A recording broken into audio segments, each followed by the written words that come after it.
Hola profesor y compañeros, hoy nuestro grupo expondrá sobre liberalismo y socialismo. En el Reino Unido, de 1780 a 1850, se dio un proceso llamado la Primera Revolución Industrial. Este periodo es de gran avance y desarrollo tecnológico, y aquí se produjeron algunos de los mayores cambios en la historia de la humanidad. Como vemos en las imágenes, la vida de 1820 a 1920 es muy diferente. Antes de la Revolución Industrial, la mayoría no vivía en la ciudad. Por ende, como vemos en las imágenes, la vida se basaba solamente en la agricultura. Ellos no contaban con electricidad ni agua corriente. En esos aspectos, la vida era muy parecida a la de 1720, incluso a la de 1520. Pero esto no quiere decir que la vida no haya cambiado durante esos años. Por esto, el economista Gregory Clark menciona que los europeos vivían similares a los neandertales. Pero si miramos al año 1920, la mayoría de las personas ya no trabajaban en la agricultura. Podemos ver en la imagen que todo era ciudad. La mayoría trabajaba en tiendas, medios de transportes, mineras o fábricas. Los carros existen y algunas personas incluso contaban con radios o refrigeradoras, que era algo inimaginable para el siglo XIX. En síntesis, podemos decir que estos cambios se dieron gracias a la revolución industrial y, como vimos, fuimos pasando de una sociedad de economía rural a una economía urbana e industrial.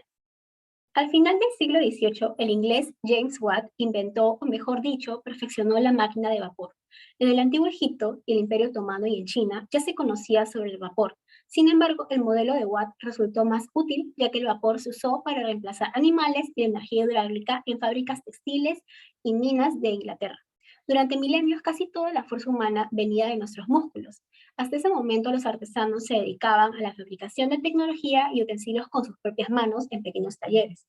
Pero con la llegada de la máquina de vapor, todo cambió para siempre. En otras palabras, la energía de vapor revolucionó por completo la cantidad de trabajo que podía hacer el hombre. Como podemos ver en esta imagen, la máquina de vapor usaba la energía del vapor para mover otras maquinarias, así poco a poco reemplazando el trabajo a mano de los artesanos y los agricultores. Estas nuevas máquinas fueron mucho más usadas para poder aumentar la producción industrial, reemplazando así el trabajo de los artesanos y también brindándoles más oportunidades laborales en las fábricas de estas nuevas ciudades industriales.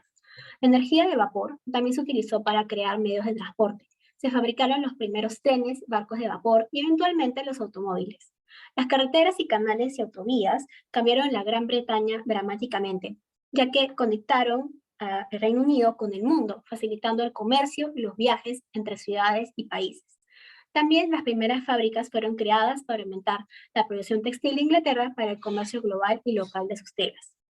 Estos cambios sí que fueron significativos, ya que menos artesanos y agricultores eran necesarios, y por necesidad ellos empezaron a desplazarse a las ciudades en busca de trabajo. Estas ciudades eran muy malas para vivir y estaban sobrepobladas, sucias, y las fábricas estaban en condiciones peligrosas con malas pagas y jornadas laborales extenuantes. Así podemos ver en la diapositiva que hacia 1750 tan solo un 15% de todo el Reino Unido vivía en las ciudades.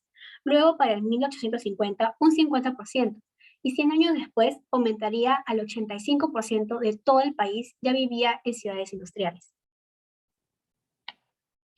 Si bien este movimiento nació en el Reino Unido, en las décadas siguientes todo este proceso también se extendería por gran parte de Europa y Norteamérica. En el siglo XIX, el Reino Unido sería la más grande potencia industrial, pero para los 1900 ya no estaría en la cima. Estados Unidos se convertiría en la gran potencia industrial del siglo XX. Durante la Revolución Industrial, la sociedad rural dominada por la nobleza dejó de ser tan importante. Por otro lado, la sociedad urbana, dominada por la burguesía, comenzó a surgir con dos prominentes clases sociales, los burgueses y el proletariado. Primero, los burgueses, ellos no eran parte de la nobleza, sino que eran hombres comunes que se volvieron ricos por el comercio de bienes. Eran los dueños de las fábricas, las carreteras, los bancos y las grandes extensiones de tierra para la cría de ganado y cultivos. Ellos también invertían en nuevas maquinarias y fueron los primeros en crear fábricas de producción industrial. Dentro de esas fábricas, los burgueses explotaban a los obreros para poder aumentar su producción. Y en segundo lugar tenemos la clase proletariado. Ellos comprendían los muchos trabajadores de las fábricas que carecían de medios de producción o de tierras. Estas personas migraron del campo a la ciudad, trabajaban por más de 8 horas y recibían muy poco dinero a cambio. Ellos luego lucharían por mejores condiciones laborales. Sufrían de accidentes muy seguido e incluso tenían el riesgo a morir en el trabajo. Los trabajadores incluían mujeres y niños. En el medio tendríamos a la clase media, comprendida por abogados, médicos, maestros y otras personas con habilidades que sirvieran a la sociedad. En síntesis, podemos decir que el contexto histórico de la revolución industrial es la migración del campo a la ciudad, la explotación laboral y suelos indignos, la ciudad se vuelve más importante, las nuevas clases sociales surgen, la burguesía, la clase media y el proletariado, las mujeres y niños también empiezan a trabajar y por último, los inventos que mejoraron la tecnología. Ahora pasaremos a hablar sobre los grandes pensadores. Y ahora, sobre los grandes pensadores, tenemos a dos economistas muy reconocidos que cambiaron el mundo, Karl Marx y Adam Smith. Karl Marx fue un economista nacido en 1818 en Prusia. Se le considera el padre del socialismo científico y el comunismo. Sus libros más influyentes son El Manifiesto Comunista y El Capital. Ahora, por Adam Smith, fue un economista escocés nacido en 1723. Se le considera como el padre de la economía moderna y el liberalismo. Sus libros más influyentes son La riqueza de las naciones y, bueno, a continuación, explicaremos las ideas principales de sus teorías económicas. Sobre el liberalismo. Es una doctrina filosófica y económica que comprende que el Estado debe respetar la libertad de cada individuo de perseguir su beneficio propio, ya que su progreso beneficia a los demás. Para ello, no es necesario que el Estado intervenga en la economía, ya que el mercado se regula por sí solo, estableciendo precios adecuados a través de la ley de la oferta y la demanda. En una sociedad liberal, todos tienen derecho a la propiedad privada y a disponer de sus bienes. Todos tienen libertad de acción, comercio y emprendimiento. Y, ya que no todos producen lo mismo, cada persona se puede especializar en el área que le traiga mayor beneficio. Para Adam Smith, los individuos logran mayor beneficio si colaboran entre sí. Su teoría se centra en que cuando más produzcas y comercio, será más grande la riqueza de una nación. Queremos hablar sobre las características del liberalismo.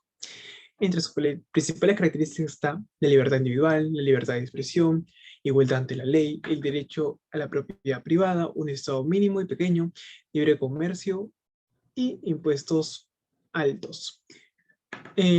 Pocas leyes y derechos humanos, y por último, la valoración de la competitividad. Y ahora, por otro lado, tenemos al socialismo. Es una doctrina filosófica y económica que defiende la igualdad de oportunidades sin clases sociales o desventajas. Para Marx, la población trabajadora debe controlar los medios de producción y distribuir sus ganancias y bienes de manera en que todos tengan las oportunidades de desarrollarse. Esta doctrina nace en el contexto industrial de la fábrica de burgueses. Los burgueses son los dueños de la materia prima, es decir, son el medio de producción y tienen el dinero para invertir en mano de obra, que es el proletariado. Y Marx critica la desigualdad de la sociedad capitalista, que permite la explotación de una clase por otra, y que durante la revolución industrial no todos tenían las mismas oportunidades de enriquecerse. Marx también acusa a los burgueses de una desigualdad de distribución de bienes y propiedades, ya que todas las ganancias de los trabajadores eran apropiadas por los burgueses y estos trabajadores no se podían beneficiar de esto. Según Marx, los burgueses usan el trabajo de los oprimidos para aumentar su capital, ellos vendiendo su esfuerzo por un salario fijo o bajo no es proporcional a lo que trabajan. Esto no les permite enriquecerse y por ende no tienen el capital para emprender sus propios proyectos económicos y aportar a su nación. Tarde o temprano las clases obreras emprenderán la revolución a la clase burguesa. Su teoría tendrá un apogeo mayor en el siglo XX. Ahora pasaremos a hablar sobre las características del socialismo. Entre sus principales características está la igualdad de oportunidad, se valora la cooperación y la colaboración, un Estado grande que interviene en el mercado, no hay libertad de expresión, muchas leyes que controlan la libertad, las propiedades son de la comunidad y se dan subsidios gubernamentales. Ahora vamos a hablar sobre la influencia pedagógica. En el siglo XX tenemos dos escuelas de pensamiento que influyeron en la pedagogía: la escuela norteamericana de pedagogía liberal y la pedagogía socialista. Ahora vamos a empezar a explicar sobre algunos autores y representantes. Como primer representante tenemos a Jerome Bruner, nacido en 1915, que propuso el aprendizaje por descubrimiento. En este modelo se comprende al profesor como el encargado de estimular a los estudiantes a descubrir por sí mismos. Y los estudiantes, a través de la participación activa, van adquiriendo los conocimientos. Luego, en segundo lugar, tenemos a Jean Piaget, un médico suizo nacido en 1896. Él es uno de los personajes más influyentes en la psicología moderna y la educación. Postuló la teoría de las 4 etapas de desarrollo cognitivo, que se basa en la complejización del proceso de asimilación y acomodación de los esquemas cognitivos mientras las personas vamos interactuando con nuestro entorno. El desarrollo, para Piaget, depende de la maduración biológica y las experiencias. Es por ello que los adultos debemos brindar las condiciones adecuadas a su nivel cognitivo para poder generar aprendizajes. Esto tuvo un gran impacto en la educación. Su teoría es constructivista individual, ya que consiste básicamente que el niño es un pequeño científico que va a ir investigando su entorno y condiciona su realidad e interacción con el medio. Por otro lado, tenemos a Lev Vygotsky, un psicólogo ruso que nació en 1896. Para Vygotsky, los hombres aprendemos de nuestro entorno social próximo, es decir, la familia, la escuela, la sociedad en general, etc. Con relación a la educación, nos propone que toda habilidad es aprendida en la interacción con otros a través del lenguaje.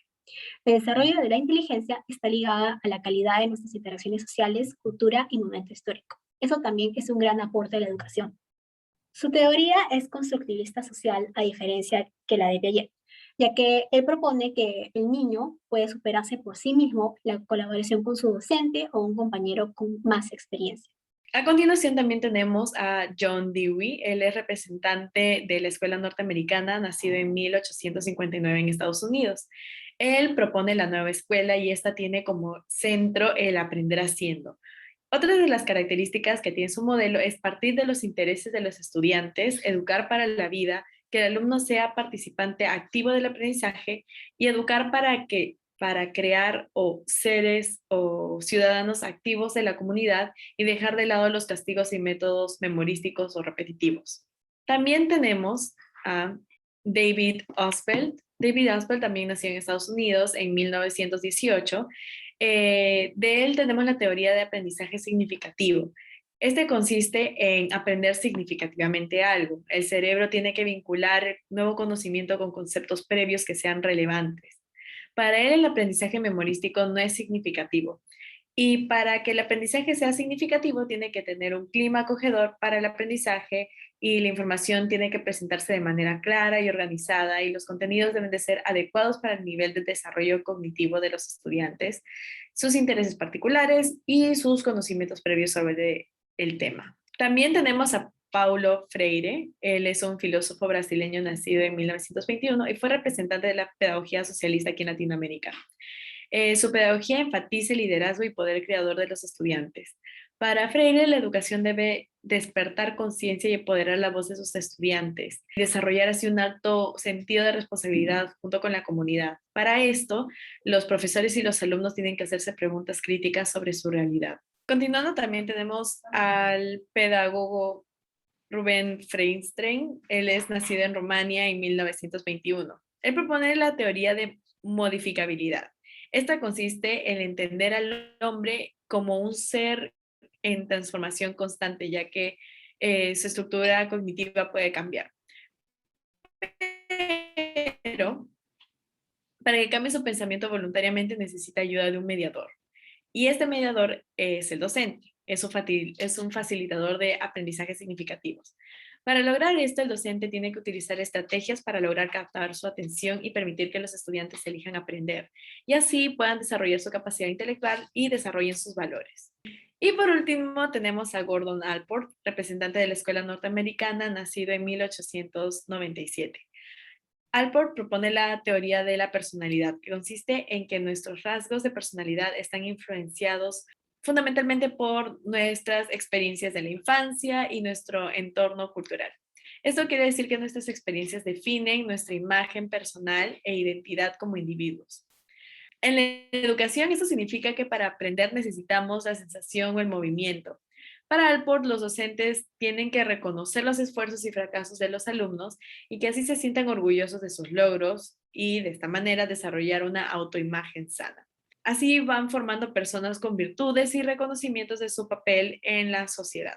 Y bueno, como resumen, vamos a recapitular las características de la pedagogía liberal, que estas son formar ciudadanos competitivos en el mercado laboral, desarrollar la motivación, la autonomía y la libertad, representar el desarrollo evolutivo, tener en cuenta los procesos cognitivos para generar aprendizajes significativos, las evaluaciones estándar y la educación como medio de ascenso social.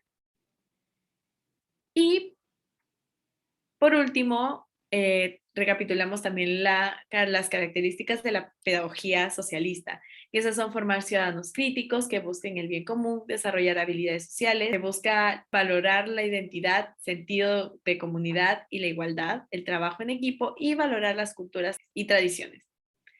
Eso sería todo. Muchas gracias.